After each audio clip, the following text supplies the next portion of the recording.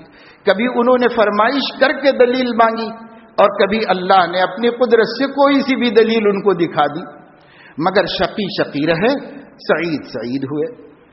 کہا کہ ہمیں کوئی معجزہ دکھا دیجئے، کوئی بینہ دکھا دیجئے کہ آپ اللہ کے نبی ہیں۔ تو اللہ کے نبی صلی اللہ علیہ وسلم نے فرمایا چاند کی طرف دیکھو، رات کا وقت تھا، چاند چمک رہا تھا، دمک رہا تھا۔ بخاری شریف کی روایت ہے، اللہ کے نبی صلی اللہ علیہ وسلم سے 7 صحابہ کرام نے نقل کیا ہے، مسلم میں ہے، مسند احمد میں ہے، ترمذی میں ہے، ابن ماجہ میں ہے۔ اللہ کے نبی صلی اللہ علیہ وسلم نے انگلی مبارک سے اشارہ فرمایا، ایک ٹکڑا چاند کا پہاڑ پہ ہی رہ گیا اور ایک پہاڑ کے نیچے کی طرف چلا گیا۔ اللہ تعالیٰ نے قدرت دکھائی، نبی کی انگلی کو اتنا طاقتور بنایا کہ وہ آسمان پر موجود ایک حقیقت کو، ایک وجود کو 2 ٹکڑے کرنے پر قادر ہوئی۔ اللہ تعالیٰ نے 2 ٹکڑے کرائے۔ یہی نہیں کہ مکے والوں نے دیکھا، حدیث میں ہے اور صحیح احادیث میں ہے کہ جو لوگ سفر میں تھے، مکے سے باہر تھے، رات میں ان کی نگاہیں جس کی چاند پر تھیں، سب کو چاند کا یہ معجزہ نظر آیا۔ قرآن کریم نے کہا اقتربت الساعة وانشق القمر وإن يروا آية يعرضوا ويقولوا سحر مستمر۔ وہ لوگ تو کہنے لگے کہ نہیں یہ تو جادو معلوم ہوتا ہے، تو شقاوت تھی تو انہوں نے اس کو بھی جادو کہا اور نہیں مانا۔ جن کے دل میں سعادت تھی انہوں نے قبول کر لیا، تسلیم کر لیا۔ ایک شخص کو اللہ کے نبی صلی اللہ علیہ وسلم نے مسجد نبوی میں فرمایا، یہ بھی بخاری اور مسلم میں روایت ہے کہ آپ نے فرمایا کہ بھائی مسلمان ہو جاؤ، میں تمہارے سامنے اسلام کی دعوت پیش کر رہا ہوں۔ اس نے کہا کہ کیا ثبوت ہے کہ آپ اللہ کے نبی ہیں؟ آپ صلی اللہ علیہ وسلم نے فرمایا کہ یہ کھجور جو درخت پر لگے ہوئے ہیں، اگر یہ میرے حکم سے حاضر ہو جائیں تو تم قبول کرو گے؟ اس نے کہا بالکل۔ آپ صلی اللہ علیہ وسلم نے کھجوروں کو حکم دیا کہ آؤ، تو کھجور کی پورا خوشہ درخت سے ٹوٹ کر آپ کی خدمت میں حاضر ہوا اور آپ نے کہا کہ واپس ہو جاؤ، تو جا کر وہیں پر لگ گیا۔ اس شخص نے کلمہ پڑھا اور اسلام قبول کر لیا۔ رسول اللہ صلی اللہ علیہ وسلم نے فرمایا، بخاری شریف ہی میں یہ روایت ہے باب دلائل النبوت میں، کہ میں مکے میں اس پتھر کو جانتا ہوں کہ جس کے پاس سے جب بھی میں گزرتا تو وہ السلام علیکہ یا رسول اللہ کہتا تھا۔ یہ رسول اللہ صلی اللہ علیہ وسلم کو، اللہ کے نبی صلی اللہ علیہ وسلم کو اللہ نے بینات عطا فرمائے، یہ دلائل نبوت نبی کریم صلی اللہ علیہ وسلم کی اللہ پاک نے عطا فرمائے۔ حضور اکرم صلی اللہ علیہ وسلم فتح مکہ کے بعد بخاری شریف میں ہے کہ جب آپ کعبۃ اللہ میں داخل ہونے کا ارادہ فرمایا تو اندر کی مورتیاں تو آپ صلی اللہ علیہ وسلم نے پہلے ہی صحابہ کو بھیج کر نکلوا دی تھی، اور باہر بھی سب اطراف میں مورتیاں رکھی ہوئی تھی۔ آپ کے ہاتھ میں عصا تھا، آپ عصا سے اشارہ کرتے تھے، جاء الحق وزهق الباطل، جاء الحق وزهق الباطل۔ بس آپ کے اشارے سے ٹچ ہوئے بغیر وہ مورتیاں اوندھے منہ نیچے گر جایا کرتی تھی۔ اللہ نے دکھایا کہ یہ پیغمبر جو دعویٰ کرتے ہیں وہ سچا دعویٰ ہے، اللہ کی نصرت ان کے ساتھ ہے، اللہ کی حمایت ان کے ساتھ ہے۔ اللہ پاک نے ان کو حمایت اور نصرت عطا فرمائی۔ بخاری مسلم ہی میں ہے کہ رسول اکرم صلی اللہ تعالی علیہ وسلم ایک سفر میں تشریف لے جا رہے تھے، وہاں آپ کو پیشاب کی ضرورت پیش آئی تو کھلا صحرا تھا، ساتھ میں لوگ تھے، آپ پردے کے پیچھے کرنا چاہتے تھے، ضرورت سے فارغ ہونا چاہتے تھے، تو آپ نے ادھر ادھر دیکھا تو خادم نے کہا یا رسول اللہ کوئی آڑ کی جگہ نہیں سمجھ میں آ رہی ہے، تو 2 درخت نظر آئے، ایک ادھر تھا ایک دور سا تھا۔ آپ ایک درخت کے پاس گئے اور اپنی اس کی ٹہنی اپنے ہاتھ میں لی، اس کو جھکایا اور فرمایا اللہ کے حکم سے میرے ساتھ چلو، میں جو کہوں اس پر عمل کر۔ تو اس نے چلنا شروع کر دیا آپ صلی اللہ علیہ وسلم کے ساتھ میں، اور دوسرے درخت کے پاس گئے، اس کو بھی ساتھ میں لے لیا۔ پھر دور گئے لوگوں کی نظروں سے اور وہاں فرمایا کہ تم سب مل جاؤ اور جھاڑی بن جاؤ اور جب تک میں ضرورت سے فارغ نہ ہو جاؤں اسی طرح کھڑے رہنا. تو وہ اسی طرح کھڑے رہے, آڑ بن کر, پردہ بن کر. آپ ضرورت سے فارغ ہوئے اور اس کے بعد فرمایا کہ اپنا کام کرو. تو وہ اپنی اپنی جگہ جا کر نصب ہو گئے جہاں اللہ نے ان کو پیدا کیا تھا. تو اللہ تعالیٰ یہ دلائل دیتا ہے پیغمبروں کو. ان دلائل سے لوگوں کو بات سمجھ میں آتی ہے جن کو ذرا سمجھنے میں دیر لگتی ہے. باقی ایک طبقہ وہ ہے جو بس نبی کو دیکھتا ہے, بس اس کے وجود سے اس کو سمجھ میں آ جاتا ہے کہ یہ پیغمبر ہے اور وہ اسی بنیاد پر قبول کر لیتے ہیں. یہ سابقون الاولون ہیں, یہ اعلیٰ درجے کے لوگ ہیں اور یہ بھی بڑھیا لوگ ہیں جنہوں نے نبی سے معجزہ طلب کیا, دلیل مانگی اور نبی نے دلیل دی تو انہوں نے اس دلیل کو قبول کر لیا اور عمل کر لیا. صحیح بخاری میں ہے کہ رسول اللہ صلی اللہ علیہ وسلم کے لیے ایک انصاری خاتون نے کہا کہ میرے پاس کچھ لکڑیاں آئی ہیں, میں چاہتی ہوں کہ آپ کے لیے ایک ممبر بنا کر مسجد میں رکھا دوں, آپ اس پہ کھڑے ہو کے خطبہ دیا کریں تاکہ لوگوں کو اچھی طرح آپ نظر آئیں. اور پہلے نیچے ہی کھڑے تھے, آپ نیچے ہی کھڑے کے خطبہ دیا کرتے تھے. تو اللہ کے نبی نے اس کو پسند کیا, فرمایا ٹھیک ہے, اجازت دے دی. آپ کی اجازت کے بعد وہ ممبر بن کر آیا. جب ممبر مسجد میں رکھا گیا اور جب پہلی دفعہ اللہ کے نبی اس درخت کو چھوڑ کر جس سے ٹیک لگا کر سہارا لے کر خطبہ دیا کرتے تھے اس پر جا کر خطبہ دینے لگے تو حدیث میں آتا ہے 11 صحابہ کرام نے اس کو روایت کیا ہے اور بخاری میں